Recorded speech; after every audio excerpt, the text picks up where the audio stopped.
Hi, I'm Liv and welcome back to the Book Nook. Hey guys, so it's been a hot minute, a literal month. I thought I would do a bit of a catch-up video because I'm not 100% in a totally bookish place with all pages and everything, and so it begins. As seems to happen with me on a semi-regular basis, I get back into the swing of things on here and in general in life, and then I just hit a bit of a wobble and my self-confidence and my mental health trickles down to my boots a little bit, and it just takes me a little while to get back up again. And I wasn't very good at, when I was feeling a bit like that, at just getting on and doing some videos, because I know that makes me feel better when I'm actually doing it. So silly old me. But here I am, turning this into an inevitable mini therapy session again, which is stupid because I had therapy this morning. Not been particularly bookish for the last month. When I filmed my last video for the Queer Blackathon, I then did get stuck in and I read most, if not all, of the books that were on my Queer Blackathon TBR. I think I will do some kind of very belated wrap-up and a very belated wrap-up in general, because I haven't done one of them in a while either.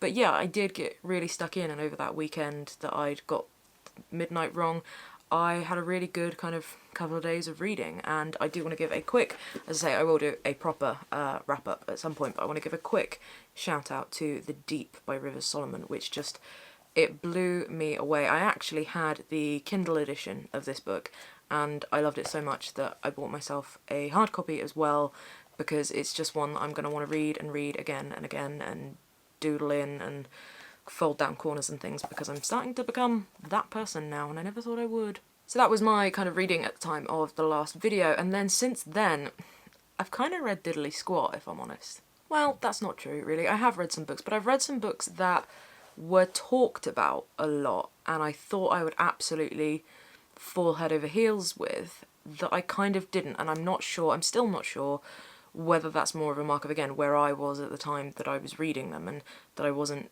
able to fully sort of engage with books. You know, when you just get in a bit of a funk where there's kind of two kind of funks that I get into with reading. One is just where I can't read anything at all, and I just can't concentrate on books, I just can't get into them at all, and just nothing happens.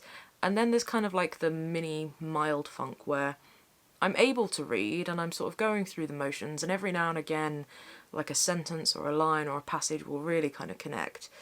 But on the whole, everything just kind of goes over my head and doesn't really hit.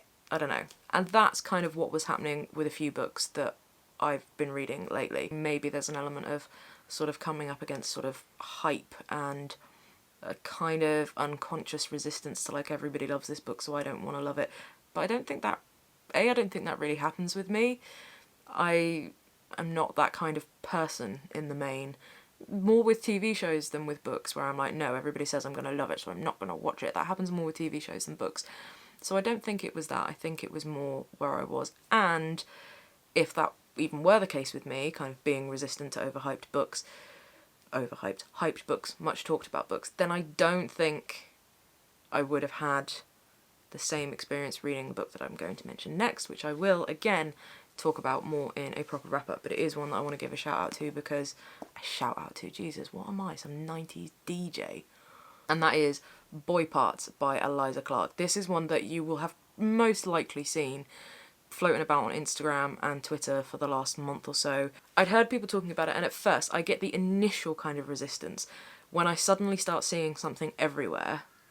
Part of me's like, oh, okay, maybe I'll check it out, and part of me's like, nah, I'm not going there. And a little bit with this one, because I initially read the blurb and I thought, I'm not really sure if that's my kind of thing. And on paper, I don't know that it is. But anyway, you can tell I can't remember how to do this, can't you? But I saw enough people talking about it, particularly people whose opinions I do respect on books. And I say respect, not always agree with, but always do respect on books. So I ordered myself a copy and went and picked it up on publication day, and it is the first book in this month since I recorded that thing. So I'd say 3 weeks where I've just not really been able to read.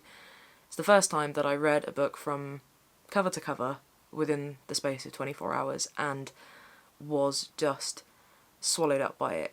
I almost stayed up until stupid o'clock to finish it, but I was too much of an old dear and couldn't quite in the end. But yeah, it's the first book that's done that for a while, so I will talk about it more in a wrap-up, but basically it's this dark, twisty novel about a girl who takes weird, artsy photos of young men, and it's just very dark and twisty, but there's something so magnetic about the book and about the main character, but about the book that's just so magnetic that it kind of, all the stuff that's dark and twisty that you, in a lesser skilled writer's hands, you'd probably read going like, oh, this is a bit tasteless or a bit cringe or a bit bleh. The way Eliza writes it, the magnetism is just there that you just keep going. So yeah, I will talk about it more in a proper wrap-up, but that's just early impressions. If, like me, you're in a bit of a funk and you can't pick anything up, Boy Parts by Eliza Clark. Hope it'll do the trick for you. What else have I been up to? Oh, because I'm a hipster wanker, I bought a coconut bowl and a spoon. Look at the spoon, though. Focus, focus. It wants to focus on my face because it loves me. There we go. Look at that spoon. Look at that spoon. So yeah, I'm a hipster wanker, so I ordered 2 coconut bowls and 2 spoons.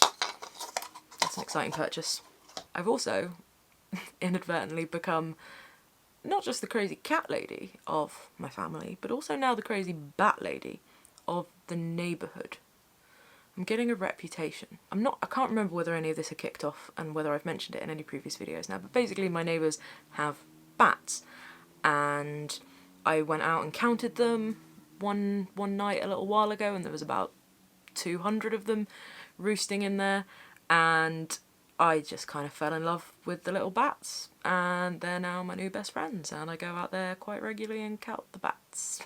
And word has apparently got round the neighbourhood. There's some other neighbours over the way who apparently got bats and said I'm welcome to go and count them, so I'm now the bat lady. There's worse things to be. So I've been counting the bats. I had a couple of ecologists come over and listen with their bat detector, and it was so cool to hear the little noise as they fly, because you can hear them in the roost. It's like this high-pitched chattering. It's them sort of talking to each other, but also just them kind of climbing over each other. You can hear this chattering, and obviously when they're flying and they're calling to each other, you can't hear that. But the ecologist came around with their bat detector, and it was so cool actually hearing them in flight, hear their little squeaks. And they've just been really, really fun to kind of get to know. I've been out there, done a couple of counts. As I say, there was about 200 of them, and then when the weather got a bit warmer, the roost kind of split. About 100 of them went elsewhere, and the 100 that were in there have now all had babies. So now, at last count, we're up to about 250 of them now. And when I was out there doing a count last time, you can tell that some of them are younger, because they're not quite so good at the smooth flying yet. Had quite a few bats heading for my face. I swear at one point one of them was heading right for me, and it was because he didn't know what he was doing. So that was fun. Very hard not to flinch. I said I've been doing silly little Instagram stories as I've been doing it, and I said at one point, there's probably something about if you have a bat fly towards your face, don't flinch, don't flail, don't drop to the ground, because if they've got their echolocation going on, they know where you are and know where to avoid you until you move. But it is very, very hard not to flinch when you've got a bat flying right at your face, or so close down the side of your face that you can hear his little wings going. So they've been fun. And the neighbour on the other side of the guys who've actually got the bats have found a few dead bats in their garden over the last few weeks. And a couple of weeks ago, I was up in the front garden talking to my brother, who came round to kindly drop some shopping round, and that neighbour came up to me wearing some plastic gloves, cupped, and he came up to me and he was sort of looking at me, and he had the tiniest little baby bat in his hands that was alive. This one had fallen out of the roost and he was still alive just about, and he was this tiny, I mean, I swear he's only like this big, so fluffy, so cute, so tiny. Loved him. And so I gave my neighbour the number for the bat rescue people. They came round. Lady basically, I think basically just warmed the bat up under her arm, and then he climbed a ladder and put the baby bat back in the roost, and he was out again that night. So lots of bat excitement. If anybody knows stuff about bats in the UK that wants to tell me more about bats, I would love to hear more about it. They've become a new little kind of thing that I'm into now, apparently. Who had that on 2020 bingo? Not me. So that's kind of what's been going on in my life. I'm very aware that the old Barnet is beginning to need some professional attention, I think, now. I've been chopping at it over lockdown, giving myself haircuts, and I've not been totally hating the results, but I think it needs the attention of someone who knows what they're doing now. I've been so out of the bookish loop as well that I haven't even been watching any booktube channels. I've barely been engaging with kind of the bookish community at large, even sort of a bit on Twitter and Instagram, but I've just been kind of hiding away from it, and I don't know why that is. Maybe it's part of me reevaluating my whole relationship with books, booktube, all of this, and I have been sort of thinking about, okay, what do I want to do on this channel? Do I want this channel to be just books? Do I have enough of the same kind of interest in books now as I have historically to sustain this as just a booktube channel? Do I have enough to say about books anymore? Do I feel confident enough talking about books anymore? Do I feel that if I do have something to say, do I feel that it's worthwhile enough to even bother saying it, if that makes any kind of sense? So I think I've been, just thinking about what I may want to do on this channel going forward, which I know I've been kind of half talking about for a while, but basically I think I'm just not gonna be as rigid and hard on myself, and if I want to talk about something that has fuck all to do with books, then I'll talk about something that has fuck all to do with books. As we've discovered with the bats, I have other interests now, and if I want to talk about them, cool. And not just, like, bats, but stuff I care about as well. If I want to talk about it, I will. I might. I don't know. So I hope everybody's doing well in this new, now starting to open up post-lockdown weirdness I mean, I've been finding it kind of difficult to cope with, get my head around, know what I'm doing. I mean, this video might as well just be called What the Fuck Am I Doing? Yeah, just that, what the fuck am I doing? If you're in a similar kind of boat where you're just feeling a little bit, I don't know, rudderless, what should you be doing, shouldn't you be doing, how should you be feeling, how shouldn't you be feeling, what should you be doing, what shouldn't you be doing, you're not on your own. And I think this feeling of not necessarily knowing even what you're comfortable with doing yet is okay and is gonna happen. So yeah, I mean, it's really not easy to take your own advice, is it? So that is to say, just hope you're looking after yourselves and doing good. Are you reading anything lovely? You know, I do still care about books, but I'm saying that like it's funny and like I don't, but yeah, are you reading anything at the moment that's really sparking your interest, that's getting you words? Are you reading any books you like? Basically, this is the question. I'm going to try and get back into the swing of doing things. I'm going to do a wrap-up of all the books that I haven't wrapped up since I last did a wrap-up, which is fuck knows when. I'll also do a bit of a haul, because that's been happening. I'll also probably, just for the hell of it, because nobody cares, but whatever, I will probably do a bit of a video on the Booker Prize long list that's just been announced and stuff. So this has been a weird video, and I've totally not been in the right headspace for it, but I did it anyway, and you're getting it in your eyes, and sorry about that. Stared at the light. Oh god. Why do I keep doing that? I had a total brain fart earlier.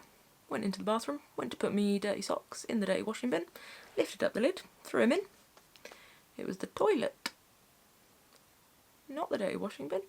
It was the toilet. The worst thing is, I closed the lid and everything. Closed the lid, turned around, thought, wait, something wasn't right there.